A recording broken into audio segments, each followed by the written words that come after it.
On se retrouve aujourd'hui pour le volume 2 de Je redécouvre mes livres que j'avais oubliés chez ma mère suite à mon déménagement il y a maintenant 2 ans, voilà. Mon frère m'a ramené mes cartons, j'en avais ouvert un quand j'étais là-bas et je vais en ouvrir un deuxième maintenant. Il m'en reste 3 à ouvrir.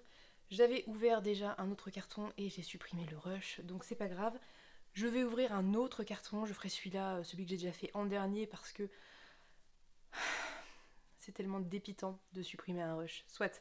Donc on y va, on va pas traîner parce qu'en général ça dure genre 1000 ans et j'ai pas envie de faire une vidéo trop longue. Je ne sais pas si je vais parler en détail de tous les livres, mais en tout cas je vais vous les montrer. Et surtout on va voir soit ce que je lisais il y a quelques années, soit ce que j'aurais aimé lire il y a quelques années. Il y en a plein que j'ai pas lu, il y en a d'autres que j'ai lus, donc on y va, c'est parti. Donc j'ai le gros carton devant moi que je ne vais pas soulever parce qu'il pèse un âne mort, mais c'est pas grave puisque je vais vous les montrer au fur et à mesure. Sachez que si les livres sont recouverts, c'est normal. Ma mère recouvre tous les livres parce qu'elle déteste les livres abîmés, ce que je peux comprendre. Et c'est une manie que je devrais peut-être prendre pour moi, mais soit. Alors, le premier en ouvrant le carton, c'est Le Faiseur de rêves de Lenny Taylor, qui en fait n'est pas à moi, c'est à ma mère. Je lui avais emprunté, en fait je lui ai emprunté, non pas il y a X années, hein, quand je suis allée chez elle la dernière fois avant que mes cartons soient ramenés, je l'ai vu dans sa bibliothèque et je lui ai piqué. Donc en fait c'est pas du tout à moi, mais j'ai très envie de le lire, il y a des reflets, j'ai très envie de le lire, donc voilà, il est là, il m'attend. Ensuite, j'ai Le Marchand de sable de Lars Kepler, qui est un roman suédois, puisque l'auteur est suédois. Je ne sais même plus de quoi ça parle, très franchement. C'est sûrement un thriller, hein, vu de toute façon la couverture indique thriller, tout indique thriller dans cette couverture. Je n'ai plus aucun souvenir de quoi ça parle. À mon avis, je l'avais acheté d'occasion dans une bouquinerie à Paris et il est là depuis tout ce temps et peut-être qu'à l'occasion je le lirai parce que même si je ne suis plus forcément très branchée thriller, pourquoi pas, après tout, puisqu'il est là, autant le lire et puis soit le donner si j'ai pas aimé, soit le garder, enfin voilà, ça finira peut-être en boîte à livres, mais voilà. Donc très franchement, je ne sais plus très bien de quoi ça parle de disparition, d'un garçon qui a disparu 13 ans plus tôt avec sa petite sœur et ça va être une enquête, c'est un thriller, voilà. Ensuite, très bonne retrouvaille, Les sorcières de Pendle de Stacey Halls, que ma mère m'avait offert à Noël il y a 3 ans peut-être. Je ne sais pas de quand date le livre, je ne me rappelle plus. 2018, donc je pense qu'elle me l'avait offert le Noël suivant sa sortie, puisque je l'avais vu passer partout, qu'il me faisait très envie, qu'il est magnifique. Donc c'est publié chez Michel Lafon et ça va parler d'une jeune femme noble qui a fait plusieurs fausses couches je crois et son médecin a clairement dit à son mari que si elle tombait à nouveau enceinte, elle en mourrait probablement. Et en fait elle se fait assister dans sa grossesse par une jeune sorcière si on peut dire, qui en fait est une femme qui juste voilà, connaît les secrets de la nature. Et cette jeune femme va être arrêtée pour sorcellerie, il me semble. Très franchement, je ne me rappelle plus. Enfin, je me rappelle, mais sans me rappeler des détails. Donc je crois que la jeune noble, c'est Fleetwood, et la jeune sorcière, c'est Alice Gray. C'est ça.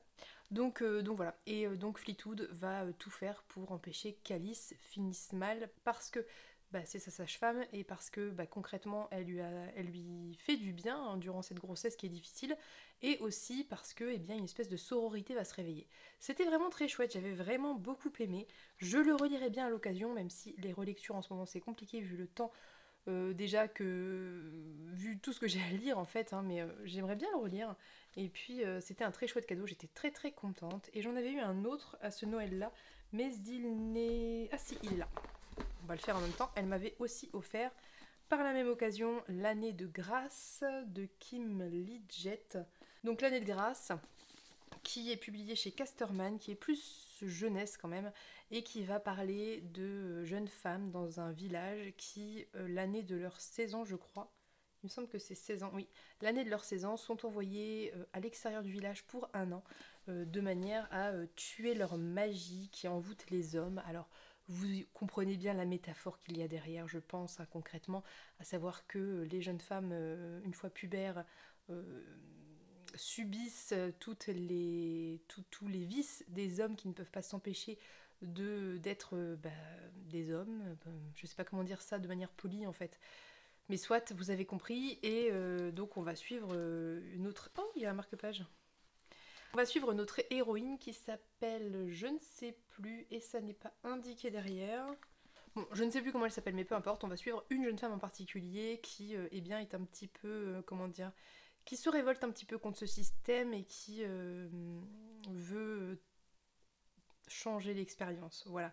Il y a ce côté quand même un peu survie, un peu où, eh bien, certaines, une fois dans la nature, livrées à elles-mêmes, certaines révèlent leur véritable visage qui n'est pas très très joli. Et puis il y a aussi toute une histoire avec des sauvages qui sont en tout cas traités de sauvages, hein, voilà, qui vivent dans la nature et la forêt et qui sont rejetés par la société et qui sont un peu la menace de l'histoire. Enfin voilà, je sais plus très très bien. Enfin autant je m'en rappelle quand même, hein, autant de là à faire un résumé assez juste, c'est compliqué. Mais j'avais beaucoup aimé, j'avais trouvé ça très chouette, très divertissant. Il y avait des choses qui étaient très intéressantes, mine de rien, dans cet ouvrage, des réflexions qui étaient très intéressantes. J'avais vraiment beaucoup aimé. Donc c'était un Noël qui était plutôt sympathique, comme vous pouvez le voir. Ensuite, on va passer, je pense, plutôt à des classiques, bien que... Qu'est-ce que j'ai là-dedans? Donc, j'ai Les Reines de France autant des Valois de Simone Berthière, qui est une historienne, si je dis pas de bêtises, et il y a plusieurs volumes, mais je ne vois pas les autres ici, donc ils doivent peut-être être dans d'autres cartons, j'imagine, je ne sais pas. En tout cas, ça va parler, eh bien, comme le titre l'indique, des Reines de France au temps des Valois. Donc ça va de... je ne vais pas dire de bêtises, hein, je ne sais plus... d'Anne de Bretagne à Catherine de Médicis. Bon, bref, tout ça, sachez que l'histoire m'intéresse énormément. Sachez que j'aime beaucoup cette période un petit peu de renaissance et que j'avais adoré cette lecture que je lisais à l'époque dans les transports et un peu partout d'ailleurs, qui est très franchement de mémoire pas romancée, hein. Concrètement, c'est de l'historique, hein. Et c'est un très vieux livre que j'avais dû acheter d'occasion puisqu'il est indiqué 30 francs à l'intérieur, mais soit. Et il y a 2 volumes apparemment. Je me rappelle l'avoir lu, mais je me rappelle plus très bien exactement de tous les tenants et aboutissants, mais j'avais adoré, et voilà. Et donc si vous ne le saviez pas, j'adore l'histoire, donc très très intéressant. Ensuite, j'ai un Alphonse Daudet, Lettres de mon moulin, également probablement acheté d'occasion, que du coup je n'ai pas lu, mais que j'aimerais bien découvrir, hein. Il est très joli en plus. J'aimerais bien découvrir les Lettres de mon moulin, ça fait partie un peu de ces classiques de mémoire plutôt jeunesse qui se découvrent, donc pourquoi pas. Je n'en sais pas grand chose, hein, très franchement, ça fait pas partie des classiques que j'ai étudiés à la fac, donc j'en sais pas grand chose, mais l'édition est très jolie. Alors c'est une édition quoi ça? France Loisir. Bah oui, pourquoi je pose la question? Non, c'était sûr. C'est une édition France Loisir qui date de 1978, et sachez que j'adore les vieux livres d'occasion. Donc voilà, Lettres de mon moulin qui est ici. Et également en vieux bouquin sûrement acheté d'occasion, j'ai ici Rosebud. Je ne sais même pas, je vous montre, hein, c'est Hemingway je crois. Paul Bonnecarrère et Joan Hemingway. Oui, bon, je ne me rappelle pas avoir acheté ce livre. Mais parfois ça m'arrive d'en trouver en boîte à livres et puis voilà, de pas forcément m'en rappeler. Mais en tout cas, il est très joli aussi. C'est probablement une édition France Loisir à tous les coups, j'imagine. Ah, Joan Hemingway, d'accord, regardez. Donc, est-ce la fille d'Hemingway? Je ne sais pas. Bref, ah oui, la petite Joan dans les bras de son illustre grand-père. Ah, c'est la petite fille d'Hemingway, d'Ernest Hemingway, d'accord. Bref, voilà, je n'en sais pas grand-chose, mais pareil, hein, pourquoi pas. Maintenant qu'il est là, j'ai envie de dire, je me referais bien des classiques en fait, hein, ça me manque pas mal. Dans un autre genre, et plutôt dans le genre jeunesse, cette fois, j'ai Les Mystères de Larry Spem, le premier livre de Lucie Pierra Pajot, que j'ai eu en poche. Je ne sais pas si c'est moi qui l'ai acheté ou si on me l'a offert. Toujours est-il que j'ai lu la suite en grand format, en emprunt médiathèque, et que j'avais adoré. J'avais adoré l'univers. Alors l'histoire est assez classique, avec un schéma assez classique, des personnages qui sont somme toute assez classiques, mais l'univers, j'avais adoré. On est dans du steampunk, mais je trouve que c'est du bon steampunk, où vraiment vous avez un regard sur les inventions, sur ce qui existe dans l'univers, avec... ouais, franchement, c'était très très chouette. Et puis surtout, je ne vous cache pas que ce que j'ai adoré, c'était l'Uchronie avec et si la commune avait réussi, et si on avait renversé l'ordre établi. Et ça, évidemment, j'adore, hein, vous imaginez bien. Moi, la commune, c'est vraiment quelque chose qui me passionne, et je trouve... Après, je me souvenais plus qu'il y avait des illustrations. Je trouve très dommage qu'on en parle si peu à l'école, même si je sais très bien pourquoi, mais voilà, la commune est une période d'insurrection parisienne passionnante et je trouve qu'il est nécessaire de connaître ça et d'en parler. Et là, c'était l'occasion. Donc je salue le travail de Lucie Pierrat-Pajot pour à la fois le langage des bouchers et à la fois l'univers et à la fois d'avoir choisi cette période précise. Donc voilà, je vais pas plus vous en parler, mais c'est vrai que ça fait un petit bout de temps que je me dis que je relirai bien. Elle avait été gagnante de la deuxième édition du concours du premier roman jeunesse en 2016. Voilà, donc j'avais beaucoup aimé. Soit. Ensuite, j'ai toute une petite collection de Jean-Paul Sartre dans des éditions Gallimard qui datent... je ne sais même pas de quand ça date. De quand ça peut bien dater ce truc. C'est antique. Ça fait typiquement partie des 82e éditions, ça ne me dit pas l'année. 49. Voilà, j'ai des éditions de 1949, ça se voit hein, à l'état des bouquins. Mais qu'est-ce que j'adore ça. Donc j'ai les 3 volumes, à savoir L'âge de raison, Le sursis et La mort dans l'âme de Jean-Paul Sartre, que je n'ai pas lu, mais vous allez voir que des livres que j'ai pas lus, il y en a un bon paquet. Et quelle antiquité magnifique. Soit. Ensuite, j'ai Au revoir là-haut de Pierre Lemaître, que j'avais lu à la fac pour un cours sur le XXe siècle et la Seconde Guerre mondiale, si je ne dis pas de bêtises, ou en tout cas autour de la Seconde Guerre mondiale, mais je n'en ai aucun souvenir. Ceci étant dit, j'avais vu le film qui était très chouette, et je me relirais bien celui-ci, très sincèrement, parce que je me souviens que j'avais beaucoup aimé. Pareil, dans les vieilles éditions Gallimard, j'ai de Kundera, Milan Kundera, qui est un auteur que j'adore Milan Kundera, qui est un auteur, je peux dire une bêtise, tchèque, je ne sais plus, qui est écrit en français. Donc ça, c'est des éditions de 2001. On est déjà un petit peu plus récent, ça se voit.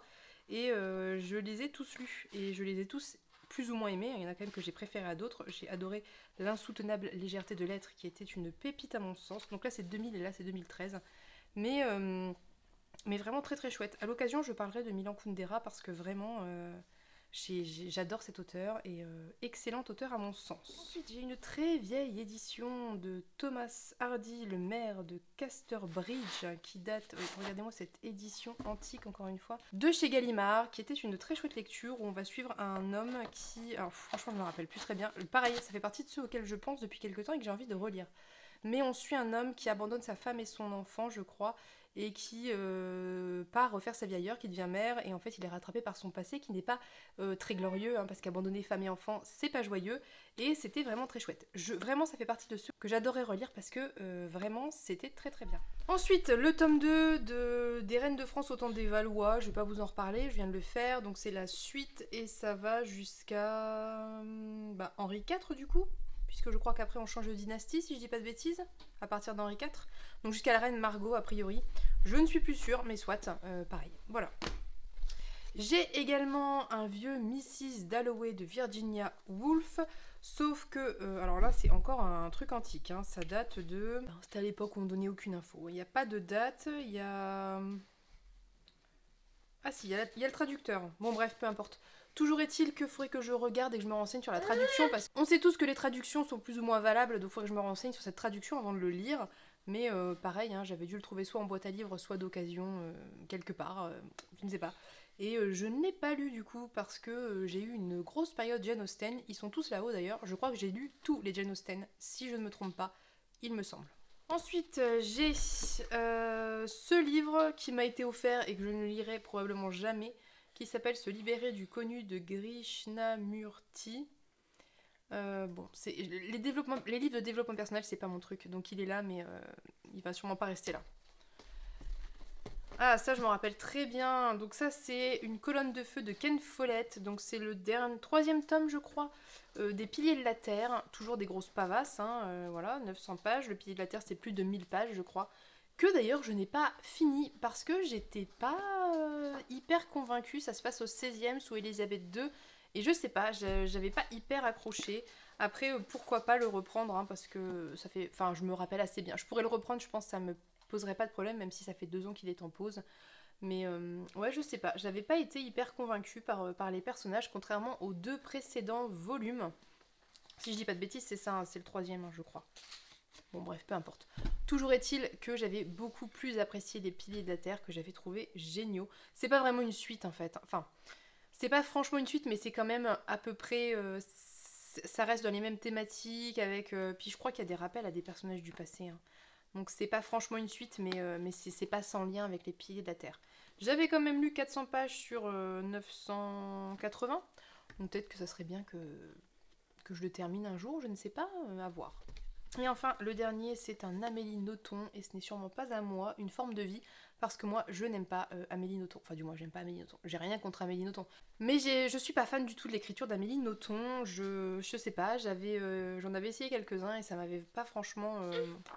plus que ça. À mon avis, c'est pas à moi, mais ça fait pas partie des livres que je vais lire concrètement. Il y a assez peu de chance, à part si vraiment un jour j'ai un coup de allez, allons-y, mais ça m'étonnerait. Voilà, donc c'était tout pour ce carton qui, somme toute, était plein de gros livres, donc qui est allé assez vite à déballer, contrairement au précédent et encore plus à celui d'avant. Enfin, celui d'avant. La première vidéo que j'ai tournée, il y avait 3 ou 4 cartons, donc c'était pour ça que ça avait duré 1000 ans. Là, ça a été assez rapide. Donc, comme vous pouvez le voir, on n'a pas tant de gros classiques que ça. Je pensais qu'il y en aurait plus. À mon avis, le dernier va être plein de classiques. Mais on verra bien. Toujours est-il qu'il y a des choses que je suis contente de retrouver, que j'ai bien envie de lire, voire de relire. Je range en même temps, je suis désolée, c'est très impoli. Il y a plein de choses que j'aimerais bien relire, redécouvrir, notamment les 2 cadeaux que m'avait fait ma mère, surtout Les Sorcières de Pendle, je le relirai bien. Et puis, ouais, il y a quand même Thomas Hardy qui me fait bien envie, là. Et voilà. Donc, je ne sais pas encore si j'aurai concrètement le temps de caser ça prochainement. J'aimerais quand même assez trouver le temps pour me faire 1 ou 2 relectures par mois et caser ça dans ma palle. Donc peut-être qu'à partir du mois d'avril, hein, puisqu'on est début avril là, je ferai bien ça, je me ferai une liste de relectures que j'aimerais faire et je me les caserai sur l'année en lisant 1 ou 2 par mois, après tout, pourquoi pas. Voilà. Donc c'était une vidéo assez rapide finalement et c'est plutôt chouette. J'espère qu'elle vous a plu, n'hésitez pas à me dire ce que vous en avez pensé et on se retrouve j'espère bientôt pour l'ouverture des 2 derniers et pour la redécouverte et la redécouverte du coup de certains de mes livres et de certains de mes classiques. Et puis pourquoi pas après ça je vous ferai pourquoi pas un bookshelf tour, ça pourrait être sympa. Ceux-là, vous les connaissez, vous les avez vus 1000 fois, mais peut-être ceux du haut où j'ai pas mal de choses quand même plutôt sympas. Sur ce, je vous fais de gros bisous, je vous souhaite une bonne journée, plein de bonnes lectures, et je vous dis à bientôt pour une prochaine vidéo. Bye bye!